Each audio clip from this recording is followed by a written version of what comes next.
Ngayon, maiipit ako ang lalagay niyo rin sa alanganin. Abay, malaking kalokohan to, Your Honor. Kawawa naman po ako dyan. May pamilya rin po ako. Ako, yung pagkuha ko ng statement na yan, parte lamang po nung trabaho ko. Nagkataon, naging President Bongbong Marcos yan. Paano kung isang ordinaryong tao lang yan, di pin down yan? Dahil ngayon, Presidente, ngayon, iwas pusoy? Ayoko ko sana na sabihin, kaya nga sinasabi ko rito, Your Honor, hinahayaan ko siyang magsalita. Hinahayaan ko. Alam mo, ang pinaka-culprit talaga nito kung sino nag-leak nito eh. Kaya dapat gagawa din ng batas na papanagutin yung mga unauthorized people who are disclosed. Alright, magandang umaga sa inyong lahat mga idol. Welcome sa ating YouTube channel, The Vloggers. So isang mapagpalang umaga sa inyong lahat. Pag-usapan natin mga idol, itong viral issue ngayon na kung saan sa ginanap na Senate hearing, Senate inquiry hearing, doon sa mga naglabasan sa social media na kung saan kumakalat ang isang tinatawag na confidential file ng PDEA na kung saan nakakalagkad dito mga idol ang pangalan ni Bongbong Marcos, the President of the Republic of the Philippines during the time na siya ay isa pang senador at kasama ang isang Vaticanong artista sa katauhan ni Madam Soriano. So dito sa Senate hearing mga idol, tahasang sinabi ni Jonathan Morales, siya yung may hawak ng confidential document during the time ng dapat sana ay magkakaroon ng operation para huliin itong dalawang kilalang personalidad na gumagamit ng tinatawag na pulburon. So dito mga idol ay tahasang sinabi ni PDEA agent Jonathan Morales na kailangang aminin ng kanyang pinaka-opisyal na totoo ang kanyang sinumpaang salaysay na lumalabas ngayon sa social media. Dahil nakakalagkad ang kanyang pangalan at parang lumalabas mga idol, pinapalabas ng PDEA na nagsisinungaling. Nagsisinungaling itong si Jonathan Morales dito sa lumalabas sa social media na confidential information patungkol sa isang operation ng PDEA para hulihin ang mga taong involved na gumagamit ng pulburon. Sa ginanap na Senate inquiry hearing ni Senator Ronald Bato de la Rosa mga idol, napakinggan ng taong bayan ang tahasang pag-amin nitong si Jonathan Morales na totoo ang lahat. Ang problema lang, dinideny ng kanyang opisyal ang kanyang mga pahayag. So, para tayo'y makapagbigay ng saloobin, konklusyon, hayaan nating panoorin itong Senate hearing mga idol na ginawa ni Senator Ronald Bato de la Rosa, former PNP chief during the time of the Duterte administration. So check this out, idol. Nung trabaho ko, nagkataon, naging President Bongbong Marcos yan. Paano kung isang ordinaryong tao lang yan, di pin down niyo? Dahil ngayon, Presidente, ngayon, iwas pusoy? Kayo ko sana na sabihin, kaya nga sinasabi ko rito, Your Honor, hinahayaan ko sa magsalita. Yung iba po mo. Sama-sama na rin po. Sige. Naupo na lang, sir. Ay, patayo mo na, sir. Sorry. Para please raise your right hand. You swear to tell the truth, the whole truth, and nothing but the truth in this hearing and investigation. So ang inyong unang napanood sa video ay ang pinakabuod ng salaysay ni PDEA agent Jonathan Morales. So panoorin natin ang simula ng Senate hearing ni Senator Ronald Bato de la Rosa. Walang nangyari ibang insidente ng araw na yun. Totoo yun. Jonathan Morales, kilala mo itong apat na agents? Your Honor, ako po, naiintindihan ko po yung kanilang pinanggagalingan at yung kanilang sitwasyon ngayon. Kasi kung sila magsasabi ng totoo, kapalit po yun ng kanilang karir at serbisyo. Pagkain po sa kanilang mesa. Tama po yan mga idol. Ako ng totoo. Ito pong hawak ko na pinagsamang sinumpahang reklamo na in-administer mismo ni Director Hin Cabilona na isang abogado. Kaharap niya yung dalawa pang ahenteng kasama ko. Inireklamo namin yung irregularidad pati sa PIDEA. Pero ano nangyari noong panahon na? Naliwala nila ito. Pinaliwala nila. Matagal nang nangyayari sa PIDEA. Kapag ka ikaw, kung nalabang ka sa sistema, sigurado malayo mararating mo outside PIDEA. Magiging sibilyan ka. Ako naiintindihan ko yung pinanggalingan nito mga kasama ko na ito. Hindi ko po sila masisisi dahil ang mga sa kanila yung kain sa mesa ng kanilang pamilya. No? Tama po yan. Yan. Okay. Nagiging pipit, bulag tayo sa katotohanan sapagkat hindi tayo makagalaw sa gitna. Supposedly, Nahawak tayo sa ating liig. sa headquarters ninyo. Sir, wala po ako doon. Wala ka doon. Ikaw. Wala ka doon. Ikaw. Nang nangyari doon. Ikaw. If Wala I ka. may, Your Honor, March 10 is a Saturday. Ha? If I may, Your Honor, March 10 is a Saturday, 11 is Sunday. Ikaw, sa tanong ko kung nandun kayo. Hindi ko. At the office at on Sige, Tuesday. sir. Yes, sir. So, how can you testify na walang nangyaring gano'n? Sir, sa statement po ni Kuya Jonats, ang sabi po kasi niya doon is, alam po ng buong compound ng PDEA kung ano yung nangyayari doon that day. And he could have been talking possibly before April 10, baka April 9, pero, ay March 9. Kasi po sa pre-ops niya was dated March 10, which is 11, March 11, which is a Saturday, Sunday.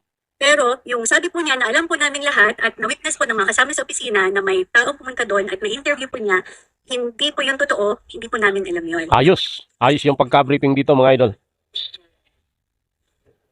Simple statement lang yun. Yes, of course. Bato! Safe statement, ha? Alam po ng buong compound ng PDEA yung nangyayari doon. So, what do you mean by alam na bang compound? Sino mga ibang nakakaalam doon ang sinabi mo? It is clear your manifestation that you skip goat. Ha? Uy! Ano nangyayari? Na wala kayo doon. Hindi ang totoo dahil wala kayo doon. Pinapasinungalingan po namin yung statement na alam po ng buong compound ng PDEA yung nangyayari doon. So, what do you mean by alam na bang compound? Sino mga ibang nakakaalam doon ang sinabi mo? Ano yan? Pero ano, yung representation ng ano, no, yung kung sasabihin ng ano, no, ng mga kasama ko na apat sila, yung buong compound, ano, yung pagdating sa ano, no, yung sinasabi na ngayon, no, inconsistent po, Your Honor, no, kasi mag-identify ka kung sino yung nag-identify kilala eh, mga kasama mo. Mag-identify ka, Your Honor. Sino nga doon? Sino nga doon? Doon sa short statements, doon sa kinuha ko short statement, na andun po yung pangalan kung sino po yung naka-witness during nung taking ng short statement. Tama.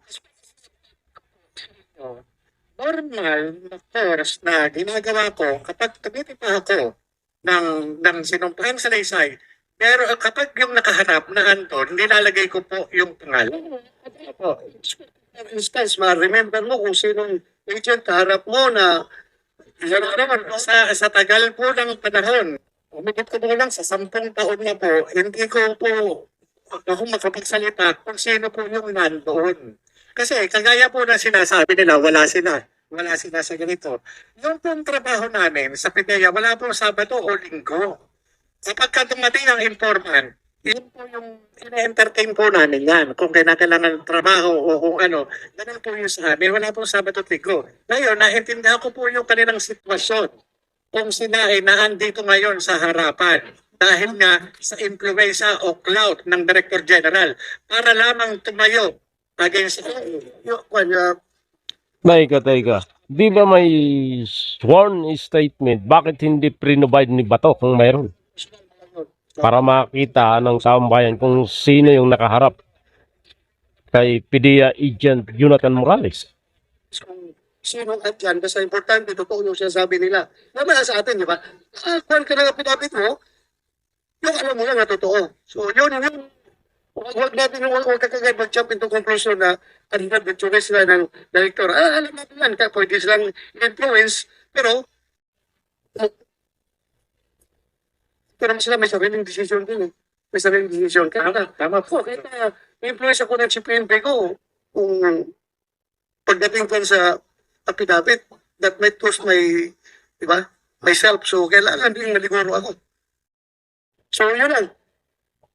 Ikaw, i-insist mo na totoo talaga yung dalawang papel na yun. Yes, Your Honor. Yes, Your Honor. So, after that, anong nangyari? Bakit hanggang doon lang?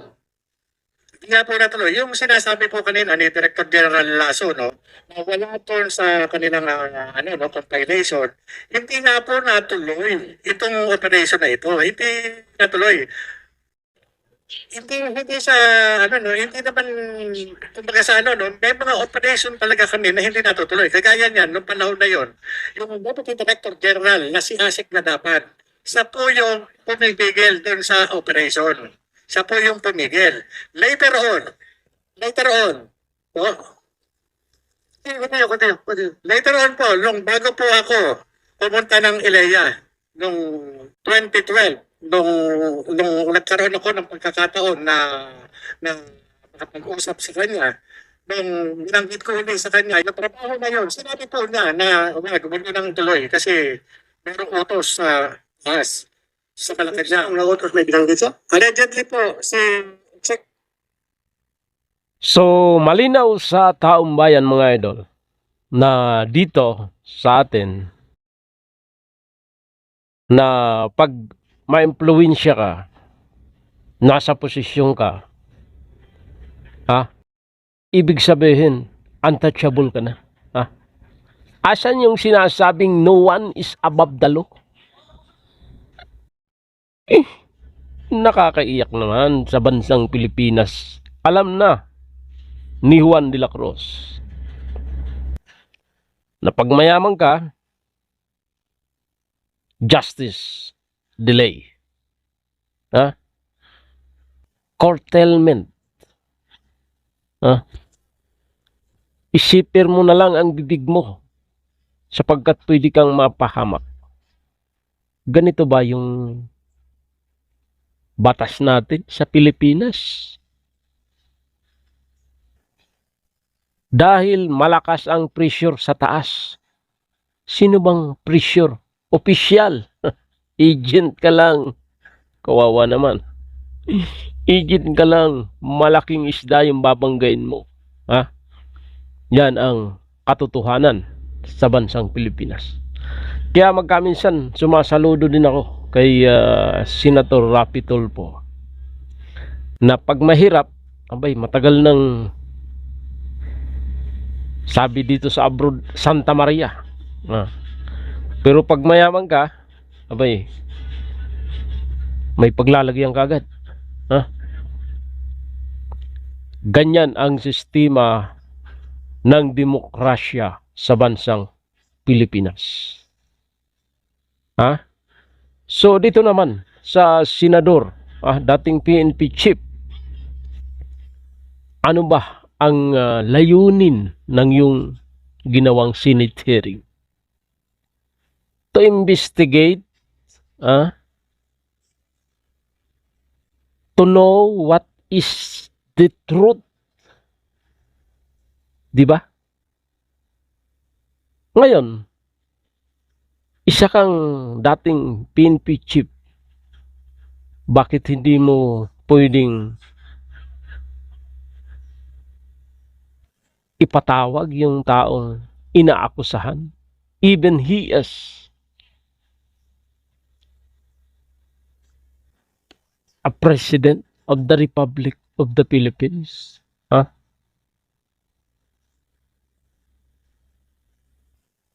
Para maalis yung tinatawag na doubt, pagdududa ng taong bayan. Dahil nagkaroon ng filing of COC, kailangan mag-file ka ng result that you are free from any chemical substance, drugs, or any substance, sapagkat ang futuro ng bansang Pilipinas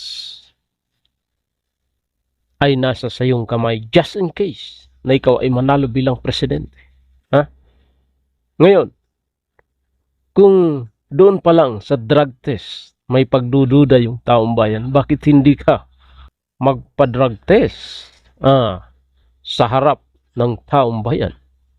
Kung ikaw, to make yourself clear for the doubt, to make clear the benefits of the doubt of the Filipino people that give you a mandate to become a president through popular electoral vote. Ngayon, dito mga idol, ang nasasagasaan dito at magsasakripisyo after ng hearing itong PDEA agent, former PDEA agent na si Jonathan Lasso. So baka lumabas ang balita after a few months, 1 year, ay mabalitaan na lang ito'y wala na. Because they want to protect the higher official of the land. Wag naman sana. And dito, pagpatuloy natin mga idol, tayong taong bayan ang magdidesisyon sa ating mga agam-agam pag napanood nyo ang video. Secretary Pakito Ochoa. Yun po yung sinabi niya sa akin na yun yung sa kanya. So, take note, you invite the next hearing, former Executive Secretary Ochoa. Pakito Ochoa, former Executive Secretary. Kakatuloy, nung operation na yun, hindi ko naman po, wala po sa control ko eh. Yung sinabi po ng DDGO na hindi pwede. Hindi lang po isang beses nangyari sa amin yun. Kilala ko ba si the late Deputy Director General for Operation Carlos Gadapan? Kilala mo? Kaya sa po yung Deputy Director General for Operation namin, Hasik Gadapan. Yeah, hindi siya makasagot ngayon dahil patay na siya, di ba? Pumanaw na siya. Hindi ko po sasangit na cancer. Dito na lang, in his memory, alam ko, kilala ko yung tao na yun, na very straight yun, matino na tao yun. Yan, press meet ko yun sa PMA. Sorry, naging 87. In his memory, gusto ko lang ipaalam sa taong bayan na si Nate Caloy Gadapan, siya po yung pinakaunang bumangga sa sindikato sa usamin sa naturatong baliling. Kudos! Kami noon, I salute this Caloy Gadapan. kapatid ng mga pinaka... He is the brave man. Yung isang kapatid na Paruhino, siya ang gusto ng province ng Misamis Occidental PPO. Siya ang intelligence officer. Inipilit na, napatay nila yung isang Paruhino. After that, yung buong team niya sa intelligence section ng Misamis Occidental PPO, isa-isang pinatay na kuratong baliling. 8 sila, nagpilit noon, pagpatay doon sa kapatid ng Paruhino. Dan lahat pinatay hanggang naubos yung tauhan niya na 7. Siya na lang ang naiwan. Kaya siya inilipat ng PNP or the Philippine Constabulary dito sa Camp Crame para secure yung kanyang buhay dahil papatayin siya ng kuratong baliling. My late classmate, kung talagang may ground siya na dapat panindigan niya yun. Ilalaban niya yun. Depende na lang. Kung talagang mabigat ang pressure magagaling sa taas, ay baka pwede magbago siya. Pero alam ko, yung So yan, even Bato, alam niya yung nangyayari sa loob ng PDEA, sa loob ng PNP, na pag mabigat yung pressure mga idol, kahit anong gawin mo, protektado ka. Dahil ma-impluwensya ka sa lipunan. Ganun ang nangyayari sa bansang Pilipinas. Democracy is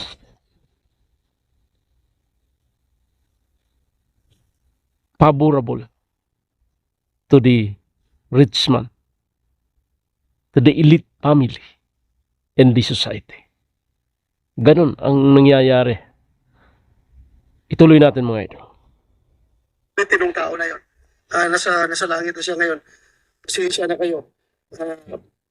Umahal na ako doon sa classmate ko na yun. Dahil magaling yun, matino yun na tao. Namatay na lang siya, kaya hindi siya makasagot ngayon dito sa... Pero, sinabi mo, may pressure galing from... Allegedly po, yun po yung sabi niya, no? Sabi niya, huwag yun ang ipilit. Pati, ni ES at ES Ochoa. Okay. Kaya meaning ng DES. Wala na po, ito wala tuloy yung president. Pero, yung pong short statement, yung deposition of witness na kinuha ko, kasi preparation po yan eh. Based on sa declaration po ng confidential informant, nakita ko maganda yung trabaho, malaki yung trabaho. At yung ang instruction ko pa nga sana dun sa confidential informant, kung natuloy, pinakukuha ko sana ng sample para isubmit yung sample na yun sa laboratory service. Para pag nag-apply ako ng search warrant, ito na po yung magiging namin, merong probable cause, magkakaroon ng probable cause, yung application namin sa search warrant para yung judge mag-issue ng search warrant. Yun po yung ngayon, itong mga dokumento na ito, iniwan ko po doon sa opisina. Iniwan ko po yun sa folder. Naka-cover sheet po yun na kulay blue. Ang laman po nun, yung source statement, yung mga litrato na computer printout na galing sa cellphone na ipinigay sa akin. Yun po yun. So, ganito. Apo. Tayo sa serbisyo, meron tayo minsang practice. Although, hindi ito sanction na practice. Minsan kasi, ganun yung investigator sa isang post, may lipat siya, matransfer. Minsan, dala-dala niya yung papel niya eh. Mayroong ginagawa yan. In your case, hindi ko bit-bit yung papel na yun. Your Honor, ultimo nga yung mga case folder ko na para doon sa mga hearing. Wala po talaga dahil nga kaya nga ako na-demanda ng kinasuhan ng PIDEA ng 91 at saka 92 dahil loaded. Okay, so, just to set the record straight. So, ibig sabihin, hindi siya makapag-provide dahil kinasuhan siya Sabi ko dapat na ng PDEA. kasi nga, ngayon, pati ako nadadamay dito sa lintik na dokumento na yan. Sa opisina, So, nananay. ibig sabihin, gusto niyang idemanda si Marlica. Wala akong kinalaman dyan. Sumunod po ako kay Director General Lasso. Talagang sinabi ko po sa kanya, magmula nung sabihan po ako, nung April 2, nalamig po ako talaga nung makita ko. Kaya, ang ko dun sa pamilya ko na ang pasa po namin, mag-anak, ipaalam sa PIDEA, ito po yung sulit, Sinulatan ko po si General Lasso. Bakit po susulit sa General Lasso?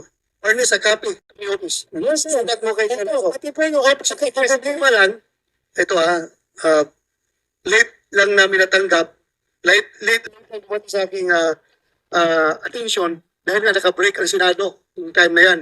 So, totoo yan, I confirm, nakarating yan sa opisina ko pero late lang nabigyan ng attention dahil naka-break ang buong Senado at that time. So, wala naso sir. May meron siyang sinabi na hindi siya ang source ng papel na yan at kung narinig ko yung sinabi rin ni Marlica na ang source nito ay pinadala lang sa kanya sa email at pwedeng insider ng PIDEA. So in that case, kung naging totoo man yun, you are trading on a very delicate ground na may kasamahan ka dyan na Ahas naman eh. Tutusin. Ahas. Ahas! May ahas sa PDEA. So, Ano kayang ahas yan? Your Honor, wala pong papel na ganyan. Ito po ang proseso sa isang agensya gaya ng PDEA. Ipagpalagay na lang natin na nangyari po yung interview noong March 10. Ang sabi niya kasi dito,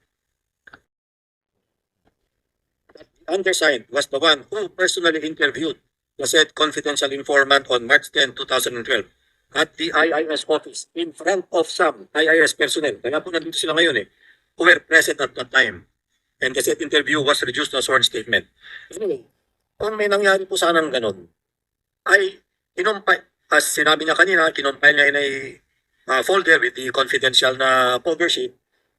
Hindi po yan po pwedeng dumiretso kagad sa Deputy Director General for Operations. Dadaan po muna yan dun sa team leader niya. Because at that time, he was just an assistant chief. Andito po ngayon yung chief niya noon, panahon na yun, si Director Francia. Nasa si Francia. Na ito sir dapat yung chain of custody ng documents na yon. From him to his team leader, from the team leader to, at the time, it was Director Kachika, which is the DDGO. So, ang daming pagpapasahan sir ng papel. Bakit nawawala? Talagang nawawala kasi wala naman talagang ganun dokumento kasi. So, kayo sinasabi niyo sir na delikado kapag may naglilik na ganyan. Sigurado po kami walang dokumentong ganyan. hirap dito na Yung po sinasabi ni Director General Lasso, no, maganda po yun. Pero nung time nung mistanin nyo, ni Asik na dapat, hindi po ganun. Hindi po ganun. Alam po yan ng mga kasamahan ko. Pagka sinabi niya, kayo IIS kayo. Hindi kayo dapat nag-cooperate. Hindi kayo dapat nanguhuli. So, that time, ikaw IIS. Apo, IIS. Nasa IIS po. Yung leader mo si... Bali, ang that time, division chief ko si Director Francia. Ako po yung decision.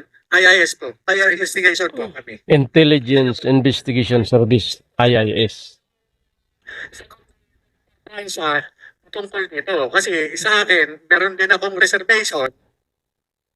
So, tungkol dito sa kaso na to. Being your team leader, may lumapit sa iyo na deponent, confidential informant, kinuran mo ng source statement. Kinuran mo, di ba? Kinuran mo. Subscribe mo sa pistang. Ito sa, ang ginagawa po namin sa Legal Prosecution Service. Legal po, yun po yung nag-administer ng auto po. Yung abogado po. So, wala ka ng abogado na yan?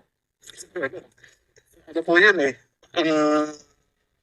Nandun po sa dokumento. Mahirap po magsalita ng eksakto particular po sa dokumento. As far as your memory serves you right, yun lang tatanong ko. Kung saan to Incest. statements, ha? Francia,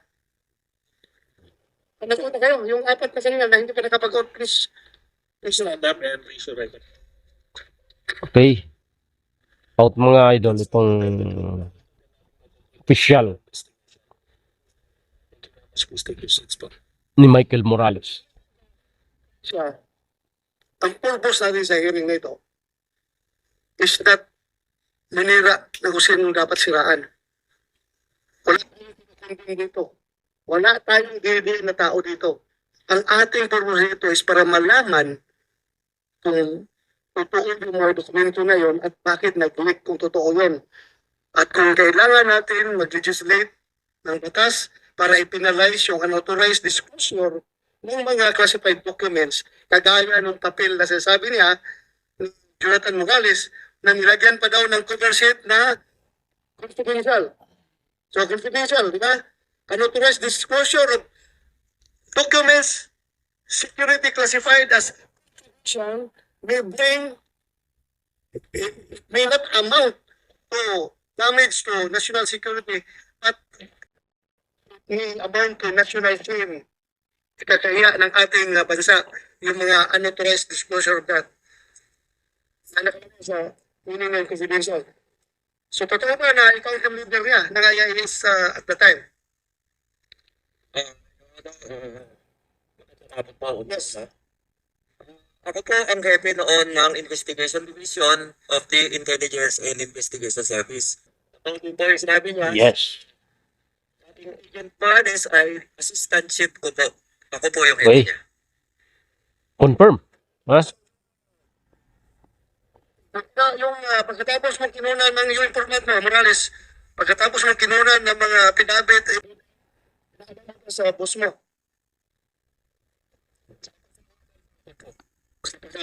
Okay, hindi naman po pwede.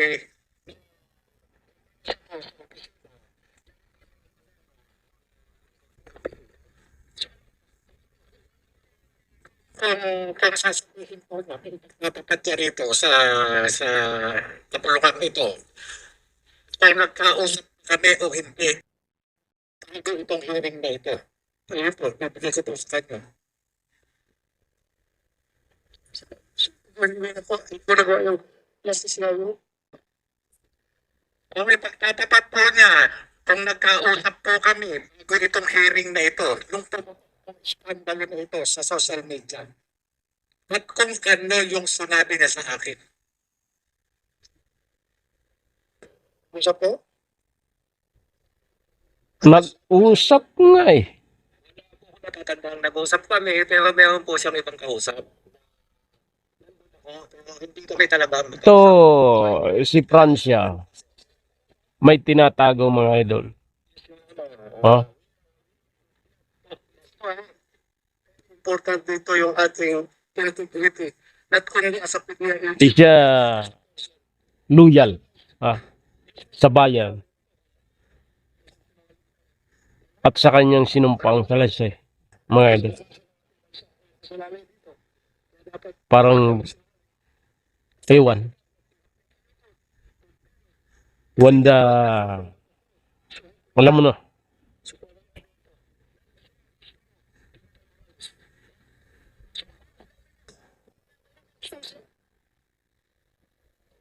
Kung na yung nagkapasa magsabi, pati nire-respeto ko po sa bilang party list. So, nagkausap ko ka daw ibang tao na nandun na siya. Your Honor. Sina? Sabihin mo. Sino? Ano? Hindi na natin nabirin. Itinay na lang natin. Para hindi na magulo. Oh. Ayan ah. Lumabas yung totoo. Ha? Maawa bakit? Under pressure rin ba? Binibining Pransya? Ha? Yan, iba yung tinitingnan kaysa tinititigan. sabi ko po yan sa ibang mga kasama namin sa PDEA ngayon na may ganon. Lano? Anong ganon? Magsabi ka ng totoo, Pransya. Nadinig ko yung hindi ko lang po Puro ka ano? Anong ganon? po ako. Yung po ang totoo. Sino yun? May kausap lang po siyang iba. Pero ano po yun, nasa telepono yun. It's your word. Here's his word. Ako wala akong personal knowledge. I am here to set the record straight. I am here to get the truth. Kaya ako kayo pinapasalita. Mayroon akong tiwala sa inyo na sana magsabi kayo na totoo. But anyway, May ayo, ano? yes. Yun naman pong pag-uusap na yun, pwede nating sabihin immaterial. Oh, Totoo naman po yun eh. At kung ako po sana itatanungin nyo, hindi nyo po itinatanong, kung yung tungkol doon sa ganong mga papel, yung ganon, Yes. dapat po sana yun ang pag-usapan natin, hindi.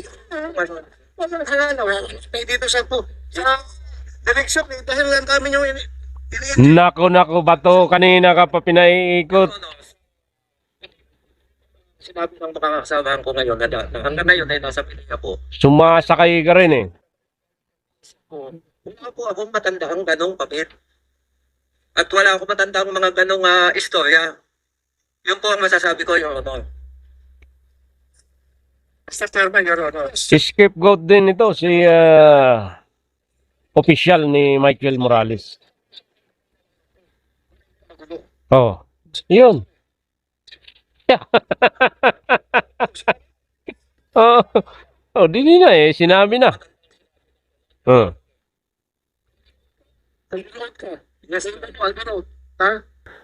Pwede kayo magsama sa kulungan doon sa baba. Kung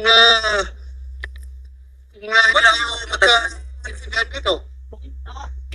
Wala na. Yes, Mr. Chairman, ang purpose naman po nitong investigation natin, kung mamarpatin nyo, para magkaroon po tayo ng sapat na batas, para hindi na po maulit. Kung nagkaroon man po ng, sa amin, you don't have to remind me. I'm the chairman. So, As you know, interest of truth and justice. Lahat ng sinasabi niyo dito ay dapat totoo. Kaya kung nga kayo tinatanong at i-remind pa namin, magiging out kayo. Kaya nga, Relax lang, relax. Huwag kang iiyak. Yes, Your Honor. love your country.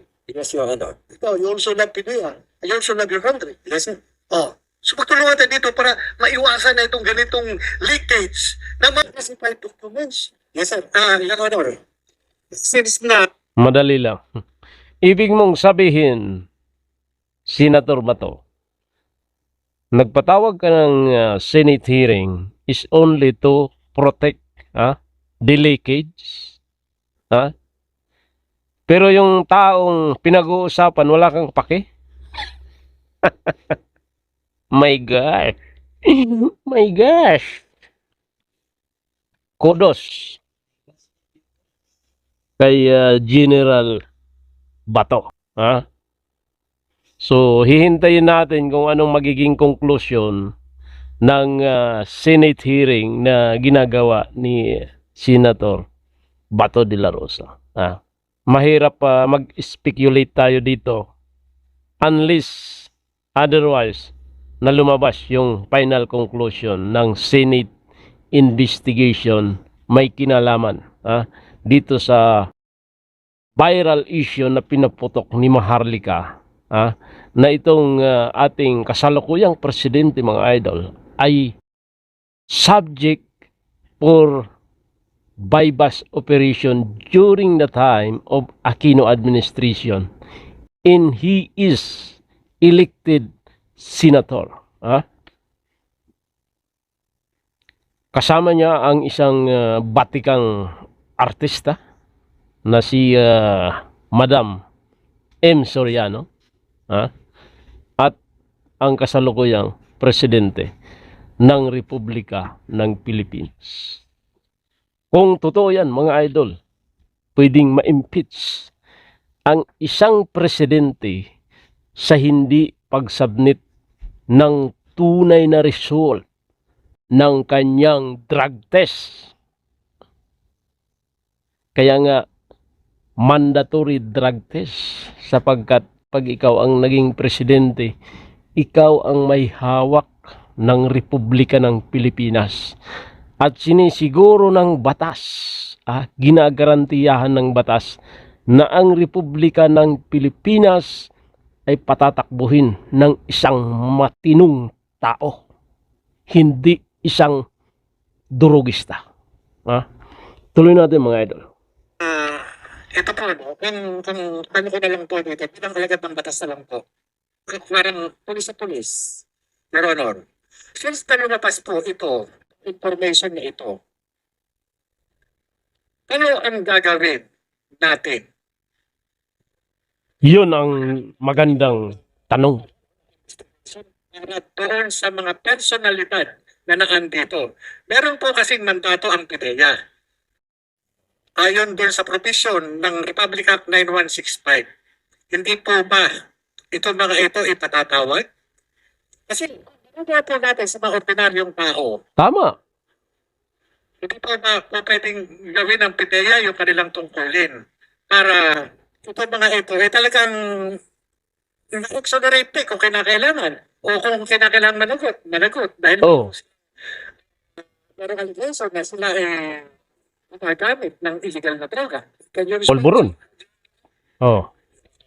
Makita natin ang sagot. Sa akin, hinimay-himay namin. Lumalabas naman na puro kasinungalingan. Yun.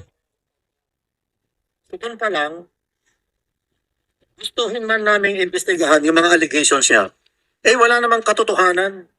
So paano kami mag-iimbestiga na based on Kaya nga mag-iimbestiga kayo dahil may usok, may apoy. ganun na nangyari sa naisip nila. Ganun din sa sa boss niya. Kasi lang po ang nagsasabi na may ganitong mga dokumento. Sinasabi ko na nga po, dala namin yung binder ngayon. Kung gusto niyong makita, ganun po ka-tedious yung pagpa-file namin. Eh, lahat ng sinasabi niya, nakukontra namin with documents. Siya po, puro lang, Oh, ganito yan mga idol. Bakit matindi ang depensa nitong PDEA? Itong si General Lasso. Kayo nang humusga mga idol. Ikaw ba inapoint kita bilang head ng PDEA? Tapos kakagatin mo ako bilang nag-appoint sa'yo? Common sense na lang mga Pilipino. Pinaglalaroan lang tayo ng ating mga nasa gobyerno ngayon. Sabi nga, pag ang tao ay makapangyarihan, malakas yung pressure sa taas, forget this issue. Pero pag si Juan de la Cruz, isang nagbibenta ng pandesal, magsasaka, abay, automatic turn down.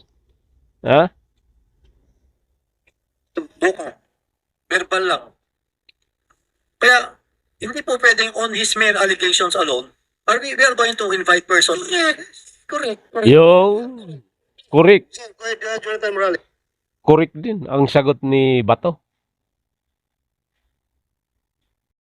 Correct, mag-i-eleksyon ba to? Bakit mo yuyurakan yung sarili mo? Palakpakan natin. So, tuloy natin mga idol. Kung talagang gaano katapang si Bato, kung palalalimin pa yung investigasyon sa Senado, may kinalaman dito sa leakage na lumabas na subject for bypass operation itong kasalukuyang presidente ng Republika ng Pilipinas during the time of Aquino administration. Your Honor, hindi pa po ba yung pinakikita na drug test result na merong discrepancy, meron ng doubt, then sa 2 minutes, drug test. Sabi na 2 minutes, pinakikita po yan sa social media, yung drug test result ng dating kandidato na ngayong presidente, Bongbong Marcos. Yung Oh yan, pinangalanan idol. Malinaw na malinaw, loud and clear. Ano ko doon kay Director General Lasso. Ngayon, pati ito sa kagaya niya, no? Sa pre-ops at saka authority to operate, yung sa dokumento na nahiman sa PIDEA, na sinasabi ni Director Francia na itinay na lang natin. Kasi, Your Honor, mukhang lang nagsisinungaling doon sa mga tauhan ni General Lasso. Yun. Sana si Francia. Deny na lang natin. Aba, wala akong alam dyan. Deny nyo. Kinausap ko daw siya na i-deny na lang natin. Wala po akong natatandaan ganun, Your Honor. Pero kayong dalawa lang ba nag-usap? Hindi po, Your Honor, may kausap po siya. Sino yung kausap niya? Your Honor, pwede ko bang i-consult po yung aming Legal and Prosecution Service? Kung magtatanggit po ako ng pangalan, baka po nakatayo po ako ng No, you are under oath. Kung sino yung kasama mo, tinatanong ka ng chairman, sabihin mo, may sagot mo ko. Meron bang Tinatago. magsabi ka ng totoo? Sino yung kasama mo? Si Mr. Curioso po. Mr. Dave Curioso. Ang kasama ko noon, nakausap niya. Sino yan siya? Dati din pang PIDEA, wala na po ngayon. Can you confirm? Jonathan Morales? Yes, Your Honor. Kumsek, next hearing. Invite, ano pangalan? Dave Curioso po. Curioso. Curioso. Curioso. Yes, Your Honor. Takot siya sa R. Hindi po, Your Honor. Kausap niya po sa cellphone po. Kausap niya sa cellphone. Opo. Ikaw, nasaan ka nun? Katabi po nung Dave po. Katabi mo ko. Opo.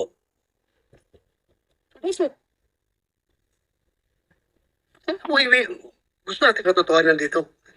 Huwag kayong matakot kung wala kayong tinatago. Kumsek? Ha? Dave? Dave Curioso. Curioso. Curioso. Alam po natin. Kontraktual natin niya. Opo, noon po. Noon. So, ibig sabihin, meron diyang casual at contractual. Kontraktual natin niya yun. Kilala mo? Yes, Sir Rodor. Bali, yan po yung mga dati namin mga kasama na may mga connection kami sa isa't isa. Okay. Kaya, yan po kung ano, no, kung yun yung mga hindi alam ni General Lasso, Lasso, na nangyayari dun sa paligid ko. Kasi sa kanya, no, in good faith siya, no, sa pagsasabi na talagang wala, pero yung wala, meron. Oo. I-deny. May usapan na i-deny. Sandali ha. Kung sinabihan ka na i-deny natin, siya mismo nagsabi, yung kausap mo na si Shaymo, boses niya po yun eh. Basta deny na lang natin. Ako, deny ko yan. Sabi nga, para hindi na lang magulo. Yun po yung sabi niya. Oo. Okay. Hindi ko naman po siya eh. Ang sinasabi nga niya, director na siya. Hindi, ang ako, kumbaga sa kaya nga po ako dumating ako sa point na nag-isip ako teka muna, ako ang mapipin down dito. Kayo nandyan, ako nasa labas, pero ako ang nakapirma. Magde-deny kayo, ako ipet. Ba't yung i-deny? Sasabihin nyo ngayon, hindi nyo alam. Diba? Dahil maiipit kayo, magagalit sa inyo si Director General Lasso. Kung ba ang nandoon Bongbong Marcos na presidente ngayon? Anong sa inyo? Maiipit ako ang lalagay nyo rin sa alanganin. Abay, malaking kalokohan to, Your Honor. Tama. Matapang talaga to si Jonathan.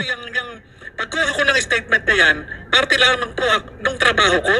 Nagkataon, naging President Bongbong Marcos yan. Paano kung isang ordinaryong tao lang yan, pin down yan? No, pin down. Dahil kayo, Presidente, kayo iwas pusoy. Yan ang malinaw. Sabihin, kaya nga, sinasabi ko rito, Your Honor, hinahayaan ko siyang magsalita. Ang ako, kumbaga sa kaya nga po ako dumating ako sa point na nag-isip ako teka muna, ako ang mapipin down dito. Kayo nandyan, ako nasa labas, pero ako ang nakapirma. Magde-deny kayo, ako ipet. Ba't yung i-deny? Sasabihin nyo ngayon, hindi nyo alam. Diba? Dahil maiipit kayo, magagalit sa inyo si Director General Lasso. Kung ba ang nandoon Bongbong Marcos na presidente ngayon? Anong sa inyo? Maiipit ako ang lalagay nyo rin sa alanganin. Abay, malaking kalokohan to, Your Honor. Tama. Matapang talaga to si Jonathan. Pagkuha ko ng statement na yan, parte lamang po ng trabaho ko. Nagkataon, naging President Bongbong Marcos yan. Paano kung isang ordinaryong tao lang yan, pin down yan? No, pin down. Dahil kayo, Presidente, kayo iwas pusoy. Yan ang malinaw. Sabihin, kaya nga, sinasabi ko rito, Your Honor, hinahayaan ko siyang magsalita. Hinahayaan ko. Alam mo, ang pinaka-culprit talaga rito kung sino nag-leak nito Kaya dapat gagawa din ng batas na papanagutin yung mga unauthorized people who are disclosed. So sabi ni Bato, ang pinakapunot dulo yung pag-leak. Ha? Pag-leak mga idol nung impormasyon. So ibig sabihin, this Senate hearing ay walang layunin na matukoy kung sino talaga at kung gaano katotoo yung binabato na issue sa kasalukuyang presidente ng Republika ng Pilipinas. Yun ang malinaw doon. Ngayon, alam naman natin na ang presidente ay immune to any suit. Ibig sabihin, as an elected president, hindi ka pwedeng kasuhan during your term as a president. But pagkatapos mong bumaba sa posisyon bilang presidente, pwedeng kasuhan ng taong bayan. Kung hindi naman, mga idol, bilang elected president, pwede siyang kasuhan ng betrayal of public trust. Bakit? Hindi siya naging totoo sa sambayan ng Pilipino kung sa kanyang ginawang drug test ay may ginawa siyang magic, milagro. Subject po yun sa tinatawag na dismissal as an elected official. Maraming salamat mga idol.